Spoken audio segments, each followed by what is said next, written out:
ನಮಸ್ಕಾರ. ನನಗೆ ಯಾರೋ ಒಂದು ದೊಡ್ಡ ಪ್ರಶಸ್ತಿ ಕಳಿಸ್ದಂಗಿದ್ದಾರೆ. ಇದು ಒಂದು ಪ್ರಶಸ್ತಿ ಪತ್ರ ಬಂದಿದೆ. ಅದನ್ನು ನಾನು ನನ್ನ ಕರ್ನಾಟಕ ರಾಜ್ಯ ಜನತೆಗೆ ತಿಳಿಸ್ಬೇಕು ಅಂತ ಹೇಳ್ಬಿಟ್ಟು ಈ ಒಂದು ವಿಡಿಯೋ ಮಾಡ್ತಾಯಿದ್ದೀನಿ. ನಿಮ್ಮ ಮುಂದೆನೇ ಓಪನ್ ಮಾಡ್ತೀನಿ. ಏನು ವಿಚಾರ ಇದೇನು ಅವೆಲ್ಲ ನೋಡೋಣ.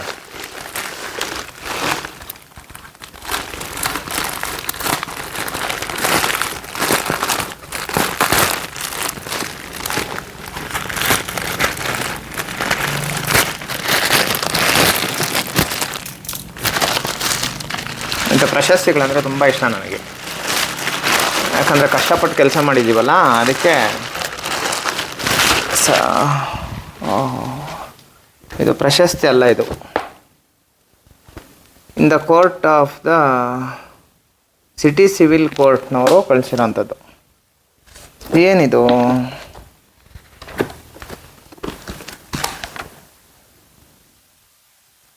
ಯಾರು? ಹರ್ಷೇಂದ್ರ ಕುಮಾರ್ ಡಿ ಅಂತೆ. ಧರ್ಮಸ್ಥಳ ಪ್ರಕರಣಕ್ಕೆ ಸಂಬಂಧಪಟ್ಟಂಗೆ ಕಳಿಸಿರುವಂಥದ್ದು. ಸ್ಟೇ ಕಾಪಿ ಇದು. ಮಾತಾಡಬಾರ್ದು ಸಂದೇಶ ಅಂತ.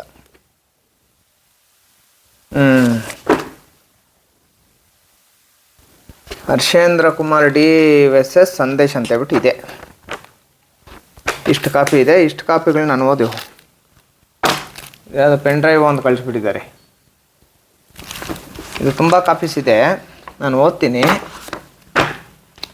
ಬಟ್ ಇಲ್ಲೇನೋ OS ನಂಬರ್ ಏನೋ ಹಾಕ್ತೀರಾ ಕಳಿಸಿದ್ದಾರೆ. ಇರಲಿ, ಓಕೆ ಸರ್. ಕೋರ್ಟಿಂದ ಬಂದಿದೆ. ಇದಕ್ಕೆ ಮೊದಲೇ ಇದಕ್ಕೆ ಸಂಬಂಧಪಟ್ಟಂಗೆ ಇವ್ರ ವಿರುದ್ಧ ಮಾತಾಡಬಾರ್ದು ಅಂತ ಹೇಳ್ಬಿಟ್ಟು ನಾನು ಕೋರ್ಟಿಂದ ಬಂದಿತ್ತಲ್ಲ, ಇವರೇ ನನ್ನ ಮೇಲೆ ಹಾಕಿದ್ರಲ್ಲ. ವೀರೇಂದ್ರ ಜೈನ್ ಅವರು ಮತ್ತು ಈ ಹರ್ಷೇಂದ್ರ ಜೈನ್ ಅವರು ನನ್ನ ಮೇಲೆ ಸ್ಟೇ ಕಾಪಿ ತಂದು ಸಂದೇಶ್ ನಮ್ಮ ವಿರುದ್ಧ ಮಾತಾಡಲೇಬಾರ್ದು ಅಂತ ಹೇಳ್ಬಿಟ್ಟು ಹಾಕಿದ್ರಲ್ಲ. ಅದಕ್ಕೆ ನಾನು ಇಷ್ಟು ದಿನ ಮಾತಾಡ್ದಿರ ಇದ್ದೆ. ಇವಾಗ ಇದು ಕಳಿಸಿರೋದೇನು ಕತೆ? ಇದ್ರ ಬಗ್ಗೆ ಏನೂ ಗೊತ್ತಿಲ್ಲ. ನಮ್ಮ ವಕೀಲರ ಹತ್ರ ಮಾತಾಡ್ತೀನಿ. ನಮ್ಮ ವಕೀಲರ ಹತ್ರ ಮಾತಾಡಿ ಇದಕ್ಕೆ ಸಂಬಂಧಪಟ್ಟಂಥ ಒಂದಷ್ಟು ವಿಚಾರಗಳು ನಿಮ್ಗೆ ತಿಳಿಸ್ತೀನಿ. ಫಸ್ಟ್ ಕಳಿಸಿರೋ ಅಂಥ ಸ್ಟೇ ಕಾಪಿ ಡೂಪಾ ಅಥವಾ ಇದು ಡೂಪಾ ಅನ್ನೋದು ನನಗೆ ಅರ್ಥ ಆಗ್ತಾಯಿಲ್ಲ. ಎಲ್ಲದ್ರ ಮೇಲೂ ಕೋರ್ಟೇ ಇದೆ, ಕೋರ್ಟ್ ಆದೇಶನೇ ಇದೆ. ಕೋರ್ಟಿಗೆ ನಾವು ಗೌರವ ಕೊಟ್ಟು ಇಷ್ಟು ದಿನ ಮಾತಾಡ್ದಿರ ಇದ್ದೀವಿ. ಇನ್ನು ಸುಮಾರು ವಿಚಾರಗಳು ಜನಗಳಿಗೆ ತಿಳಿಸ್ಬೇಕಾಗಿತ್ತು. ಆದರೆ ಇದೇನು ಲಿಸ್ಟೆಲ್ಲ ಐತೆ.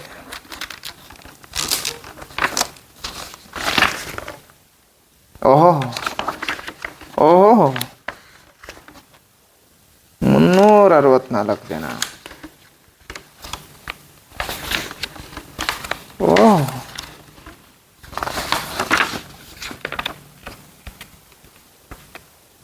ನಾನು ಕೋಲಾರ್ಗೆ ಬಂದಿಲ್ಲ, ಈಗ ಬಂದೆ. ನಾನು ಕೋಲಾರ್ಗೆ ಜಸ್ಟ್ ಇತ್ತೀಚೆಗೆ ನಾನು ಸ್ವಲ್ಪ ಬೆಂಗಳೂರಲ್ಲಿ ಕೆಲಸಗಳಿದ್ದಿದ್ದರಿಂದ ಆ ಕಡೆ ಇದ್ದೆ. ಜಸ್ಟ್ ಈಗ ಮನೆಗೆ 339 ಜನರ ಮೇಲೆ ತಂದಿರೋಂಥದ್ದು. ಅದರಲ್ಲಿ ನಮ್ಮ ಹೆಸರಲ್ಲಿದೆ.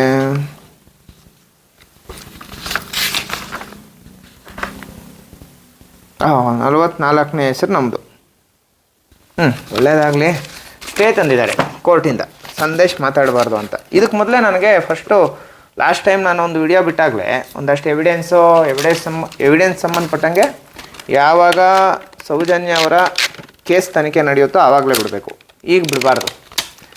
ಅದಕ್ಕೆ ಸಂಬಂಧಪಟ್ಟಂಗೆ ಒಂದಷ್ಟು ಎವಿಡೆನ್ಸಸ್ ಬಗ್ಗೆ ಮಾತಾಡ್ತಾ ಇದ್ದಾಗ ನೆಕ್ಸ್ಟ್ ಒಂದು 7 ಡೇಸ್ಗೆ 8 ಡೇಸ್ಗೆಲ್ಲ ನನಗೆ ಸ್ಟೇ ಬಂದಿರ್ತೈತಿ. ಅದಕ್ಕೆ ಸಂಬಂಧಪಟ್ಟಂಗೆ ಇನ್ನೂ 2 ಇದೆ, ಏನೇನೋ ಕಳಿಸೋರಿ. ಇನ್ನೂ 2 KHC ಅಂದರೆ ಹೈಕೋರ್ಟ್ KVET ಏನೋ ಕಳಿಸಿದಂಗಿದ್ದಾರೆ. ಅವರು ವಕೀಲರು ಮಾನ್ಯ ಶ್ರೀ S ರಾಜಶೇಖರ್ ಅವರು ಅಂತ ಇರಬೇಕು. ಆ ಕೋರ್ಟ್ ಕಾಪಿ ಬಿಟ್ಟು ಇದೇನೋ ಕೋರ್ಟ್ ಕಾಪಿ ಕಳಿಸಿದ್ದಾರೆ. ಇದರಲ್ಲಿ ಏನೇನಿದೆ ಅಂತ ನೋಡೋಣ. ಹರ್ಷೇಂದ್ರ ಕುಮಾರ್ ಡಿ ಇವರು ಕಳಿಸಿರೋ ಅಂಥದ್ದು ಹೈಕೋರ್ಟಿಂದ. ಇರಲಿ ಇರಲಿ ಓಕೆ. ಆವಾಗ ನಾನು ಇವ್ರ ವಿರುದ್ಧ ಕೋರ್ಟ್ಗೆ ನಾವು ನ್ಯಾಯಾಲಯಕ್ಕೆ ತಲೆ ಬಗ್ಗಿಸ್ಲೇಬೇಕು. ಯಾಕಂದರೆ ಸಮಾಜದಲ್ಲಿ ಓಡಾಡೋಂಥವ್ರು ನಾಳೆ ದಿನ ನ್ಯಾಯಾಲಯದಲ್ಲಿ ನ್ಯಾಯಾಧೀಶರು ನಮಗೆ ಒಂದಷ್ಟು ವಿಚಾರಗಳಲ್ಲಿ ಸಪೋರ್ಟ್ ಮಾಡಬೇಕು. ನಾವು ನ್ಯಾಯಾಲಯಕ್ಕೆ ತಲೆ ಬಗ್ಗಿಸ್ತೀವಿ. ಇದಕ್ಕೆ ಸಂಬಂಧಪಟ್ಟಂಗೆ ಇಷ್ಟು ದಿನ ನಾನೇನು ಮಾತಾಡ್ದಿರೋ ಇದ್ದೆ.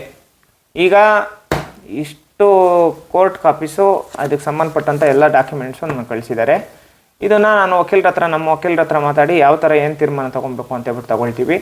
ಸೌಜನ್ಯ ಪ್ರಕರಣದಲ್ಲಿ ಯಾವುದೇ ಕಾರಣಕ್ಕೂ ಸುಮ್ಮನೆ ಇಲ್ಲಪ್ಪ, ಯಾರೋ ಹೇಳಿದ್ರು ಅಂತೇಳ್ಬಿಟ್ಟು ನಾನು ವಿಡಿಯೋ ಮಾಡೋನಲ್ಲ.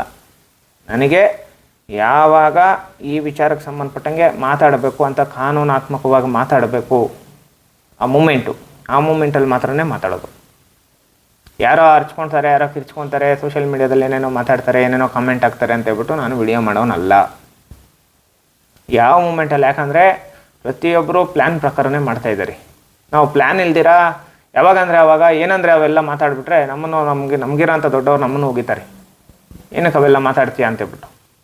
ಟೈಮ್ ಪ್ರಕಾರ ಅದು ನೋಡಿಕೊಂಡೇ ಮಾತಾಡಬೇಕು. ಮುಂದಿನ ದಿನಗಳಲ್ಲಿ ದಲಿತರಿಗೆ ಮಾಡಿರೋಂತಹ ಮಹಾದ್ರೋಹ, ಮಹಾಮೋಸಕ್ಕೆ ಸಂಬಂಧಪಟ್ಟಂಗೆ ದೊಡ್ಡ ಮಟ್ಟದ ಹೋರಾಟನೂ ಮಾಡಬೇಕಾಗುತ್ತೆ. ಜೊತೆಗೆ ಅಟ್ರಾಸಿಟಿ ಕಾಯ್ದೆ ಅಡಿ ಕೇಸು ದಾಖಲೆ ಆಗುತ್ತೆ. ವೀರೇಂದ್ರ ಹೆಗಡೆ 100% ಜೈಲಿಗೆ ಹೋಗ್ತಾರೆ. ಯಾಕಂದರೆ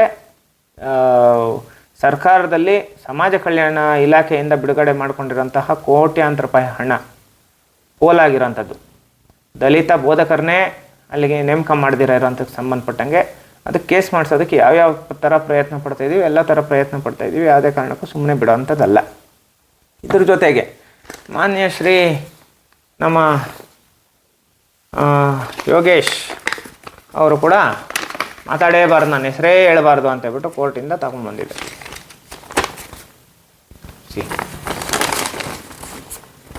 ಕೋರ್ಟಿಂದ ಸ್ಟೇ ತಗೊಂಡ್ಬಂದಿರೋಂಥದ್ದು. ಇದು ಕೇಸ್ ನಂಬರ್ OS ನಂಬರು 3659/2025. ಇದಕ್ಕೆ ಸಂಬಂಧಪಟ್ಟಂಗೆ ಏನೋ ವಿಚಾರ ಏನೇನೋ ನನಗೆ ಗೊತ್ತಿಲ್ಲ. ಬಟ್ ಎಲ್ಲ ನಮ್ಮ ಲಾಯರ್ ಹತ್ರ ನಾವು ಮಾತಾಡಿಕೊಂಡು ಯಾವ ಥರ ಏನು ಮಾಡಬೇಕು ಕಾನೂನಾತ್ಮಕವಾಗಿ ಮಾಡ್ತೀವಿ. ಕಾನೂನು ಉಲ್ಲಂಘನೆ ಮಾಡಿ ಯಾವುದು ಮಾಡೋಂಗೇನಿಲ್ಲ, ಕಾನೂನಾತ್ಮಕವಾಗಿ ಎಲ್ಲ ಮಾಡ್ತೀವಿ. ಪ್ರತಿಯೊಬ್ಬರು ನೋಡಿ, ಸರ್ಕಲ್ ಇನ್ಸ್ಪೆಕ್ಟರ್ ಹೋಗಿ ಸ್ಟೇ ತಂದಿದ್ದಾರೆ, ಸಂದೇಶ್ ಮಾತಾಡಬಾರ್ದು ಅಂತ. ಇದ್ರ ಹಿಂದೆ ಇರೋಂಥ ಷಡ್ಯಂತ್ರ ಜನ ಗಮನಿಸಬೇಕು. ಹರ್ಷೇಂದ್ರ ಅವರು, ವೀರೇಂದ್ರ ಜೈನ್ ಅವರು ಇವರೇ ನೇರವಾಗಿ ಹೋಗಿ ಸ್ಟೇಗಳು ತಗೊಂಬರ್ತಾರಂದರೆ ಸಂದೇಶ್ ವಿರುದ್ಧ ಸ್ವಲ್ಪ ಥಿಂಕ್ ಮಾಡಬೇಕು. ಯಾವ ಮಟ್ಟಕ್ಕೆ ಒಂದಷ್ಟು ಆಧಾರಗಳು, ಒಂದಷ್ಟು ಸಾಕ್ಷಿಗಳು ನಮ್ಮ ತನಕ ಬಂದು ಮಾತಾಡಿದ್ದಾರೆ ಅಂತ. ಇದೆಲ್ಲ ಆದಮೇಲೆ ಸ್ಟೇಗಳು ಆದಮೇಲೆ ಎರಡನೇ ವಿಚಾರ ಏನು ಮಾಡ್ತಾರೆ, ಅದೇನು ಅಂತಾರಲ್ಲ, ಈ ರಾಕೇಶ್ ಶೆಟ್ಟಿ ಯಾರ್ಯಾರು ನಿಲ್ ತನಕ ಬಿಟ್ಟಿದ್ದ ಅವರೆಲ್ಲ ಯಾವ ಥರ ಮುಖಭಂಗ ಮಾಡ್ಕೊಂಡು ಹೋದರು, ಅವ್ರ ಮೇಲೆ ಯಾವ ಥರ ಪ್ರಕರಣ ದಾಖಲು ಮಾಡಬೇಕು.